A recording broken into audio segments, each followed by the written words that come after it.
What's going on, guys? C. Blake here, and yesterday on my Instagram story I posted a Ask Me Anything, and a lot of the questions were around alternative investments, and fittingly today's video is going to be all about alternative investments. But before I get into some of the decisions and purchasing decisions that I've made in the past in this category and really define what an alternative investment is, I want to say that this video is sponsored by Otis. Otis is an application that lets you get a piece of the action when it comes to alternative investments.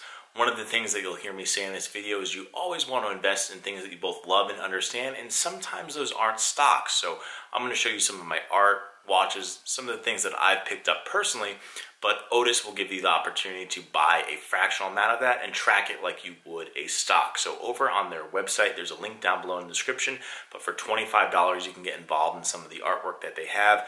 They have a cause going up, they have a Rolex there as well. They also have a Birkin bag, which there is a really cool Planet Money conversation I listened about recently. So if you head over there, you can check it out, and I want to thank them for sponsoring the video before I get into the content for my own personal alternative investments. Here we have some of the things that I've picked up in the past. We also have a Timothy Curtis print in the back, and we have a ceramic Daytona Rolex. All of these things are things that I've spent my personal money on and have made investments. So a lot of times people will say, oh, you know, my car is an investment, and it really depends on how you're phrasing investment, right? Yeah, you can put your money into something, but typically an investment is something where you put your money into it and you get some sort of a return. Now, even for your car, maybe your return is the time you're saving getting from one place to the other. But in terms of an asset, it's usually not something that's appreciating. So when you look at alternative investments, you're really trying to buy something that you think will go up in time. The other thing about alternative investments, which is interesting, is there's stuff that you can really display, wear on your wrist, your feet, etc., and have that investment kind of be a part of your everyday life, whereas a stock kind of exists in like this virtual abstract place. That's where a lot of people park money.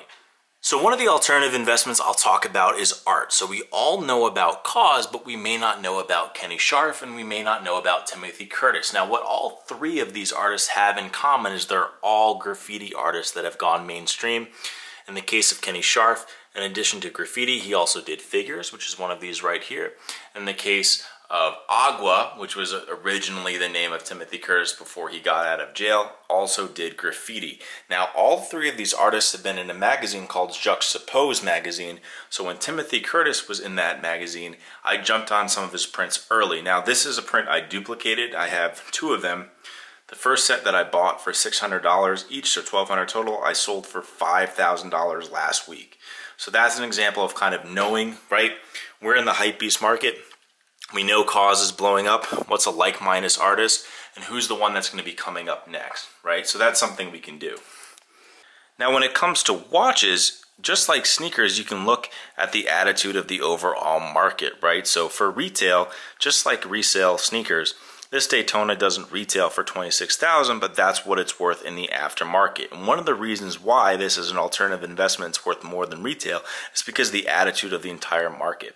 What do I mean by that? So like in my video where I talked about how China influences a lot of sneaker prices, it's the same with watches. So this particular Daytona, along with the Batman GMT, very, very popular in China, and that's driven the demand up well over retail. So these are things that we can glean from our own self-reference. You know, it's good to be self-referential, especially with investments in some cases. So when I purchased that Batman GMT for the first time, I saw all my Asian reseller friends wearing it, and that really caught fire, and now they're worth about double what I paid. I think the coolest thing with alternative investments is, one, obviously kind of the gamble aspect to it, right? It's not quite as safe as a stock return. It's not quite as volatile as Bitcoin. It's somewhere in the middle, and it's an area where you can use your own expertise or feelings or gut. You know, there's always going to be that niche that you understand better than someone else, and that's a good place to put your money into an alternative investment. So if you even look back where I talked about the Boba Fett toy for KAWS, I made that video not that long ago and sold it. I think I paid for $1,500, and people were saying, that is stupid. It's a toy. You're a grown man playing with a toy. And I sold it for $5,000 this past year, right? So you can't get into the echo chamber that is other people's opinions. If you know something well enough and you have an expertise in it, you want to invest and load up. If you know for a fact it's a good deal, that is your opportunity zone as an investor. And a great way to take advantage of that is with alternative investment. So hopefully you guys learned something from this video, and I want to thank Otis for sponsoring this video. You can check them out in the link below for when some of their products go live. T Blake signing out. I'll catch you soon. Peace, guys.